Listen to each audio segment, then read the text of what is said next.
Si tu écoutes cette vidéo, ce n'est pas un hasard. Ce n'est pas par curiosité. Ce n'est pas un simple passage. C'est parce qu'au fond de toi, tu sais que quelque chose doit changer. Peut-être parce que toi aussi, tu refuses de rester prisonnière. Prisonnière d'un homme qui t'a brisé. Prisonnière d'un mariage qui a volé ta dignité. Prisonnière d'une relation qui t'a fait croire que tu n'avais plus aucune valeur. La vérité, c'est que des millions de femmes vivent exactement ça. Chaque matin, elles se lèvent avec le cœur lourd, mais elles maquillent leurs larmes. Elles enfilent un masque, elles affichent un sourire pour les autres. Mais à l'intérieur, elles s'effondrent. Et chaque soir, quand tout le monde dort, elles se couchent avec cette même question qui revient encore et encore, est-ce que ma vie va rester comme ça pour toujours? Est-ce que je vais toujours me sentir prisonnière? Est-ce que je suis condamnée à souffrir jusqu'à la fin? Certaines finissent par abandonner. Elles étouffent leur voix intérieure, elles se disent « c'est ma vie, je dois supporter ». Et petit à petit, elles meurent à l'intérieur. Même si elles respirent encore. Mais d'autres refusent. Elles décident de se relever. Elles décident de renaître. Et quand elles renaissent, elles deviennent puissantes. Libres. Respectées. Admirées, elles découvrent une force qu'elles ignoraient posséder. Une puissance qui était là, enfouie sous les blessures, mais qui ne demandait qu'à se réveiller. Et toi aussi, tu peux faire ce choix. Aujourd'hui, je vais partager avec toi une stratégie en 3 étapes simples mais radicales, qui peut transformer une femme brisée en une femme d'élite. Ce n'est pas une théorie. Ce ne sont pas de jolies phrases. C'est une vérité que les femmes puissantes connaissent et appliquent, mais que personne ne prend le temps de t'enseigner. Alors écoute bien, parce que si tu restes avec moi jusqu'à la fin de cette vidéo, tu verras que toi aussi, tu peux transformer ta douleur en puissance. Peu importe ton passé, peu importe tes blessures, peu importe ce qu'on t'a fait subir. Ton histoire n'est pas terminée. Et ta renaissance peut commencer. Aujourd'hui.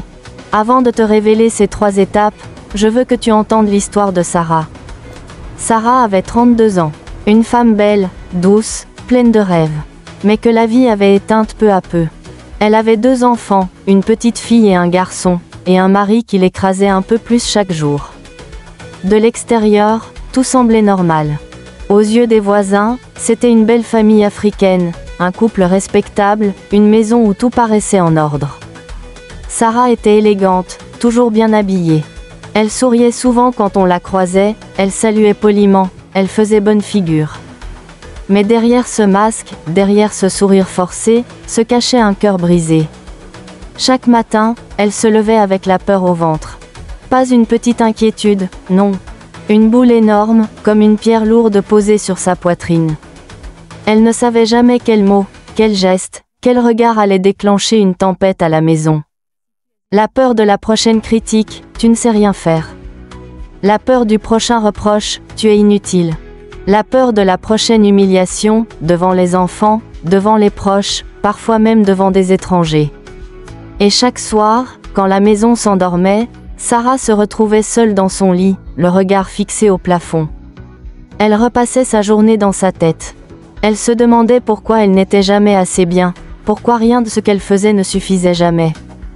Et chaque soir, elle s'endormait avec des larmes silencieuses, étouffant ses sanglots dans l'oreiller pour ne pas réveiller ses enfants.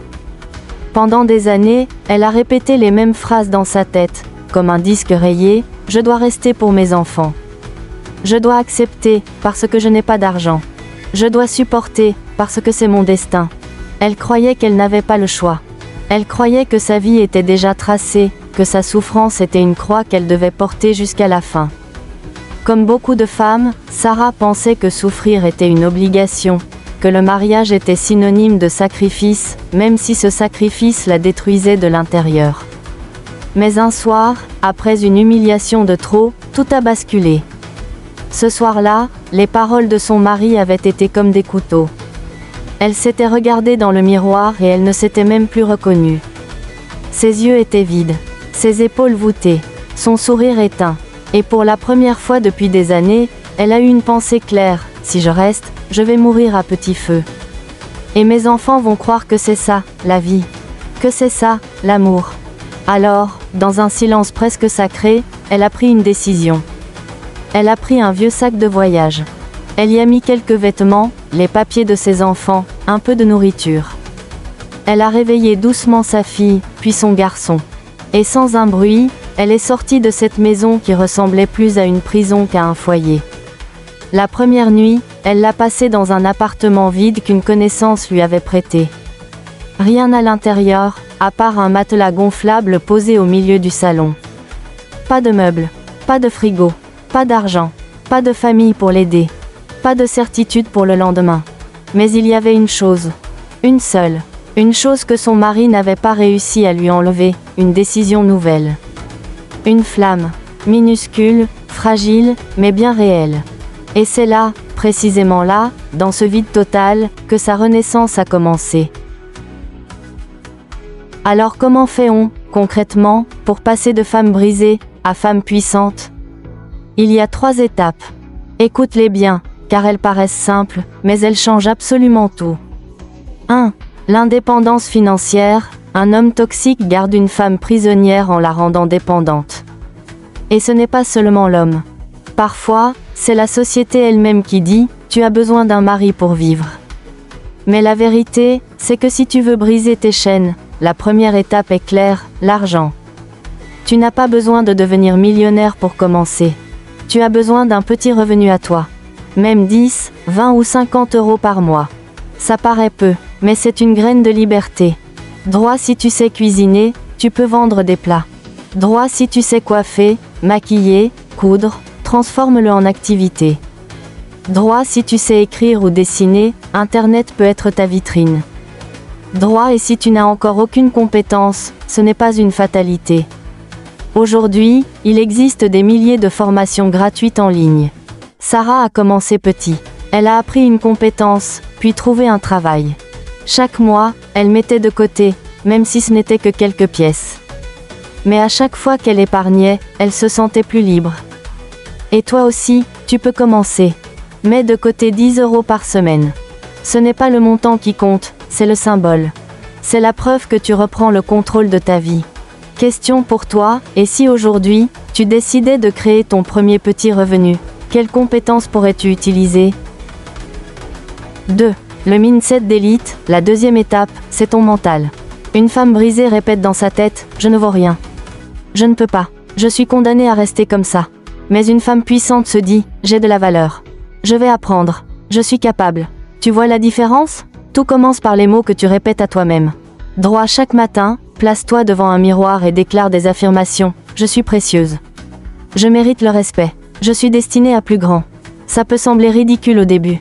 Mais la science l'a prouvé, ton cerveau finit par croire ce que tu lui répètes. Alors au lieu de répéter les insultes qu'on t'a jetées, répète la vérité sur toi. Et pour renforcer ce mindset, lis 15 minutes par jour un livre qui nourrit ton esprit. Note chaque soir 3 choses que tu as accomplies dans ta journée. Même si c'est petit, j'ai osé dire non. J'ai appris une nouvelle chose. J'ai pris soin de moi. Petit à petit, tu reprogrammes ton esprit.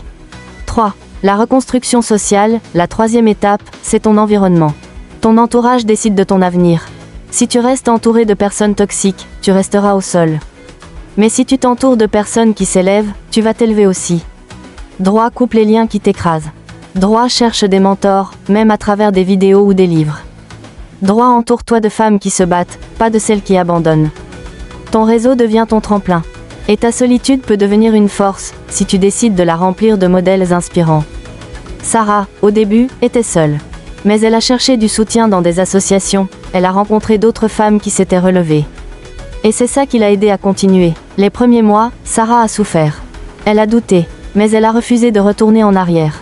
Elle a travaillé dur. Elle a appris à gérer son argent. Elle a reconstruit son estime d'elle-même. Elle a changé son cercle social et 10 ans plus tard, Sarah n'était plus cette femme brisée. Elle était entrepreneuse, indépendante, respectée.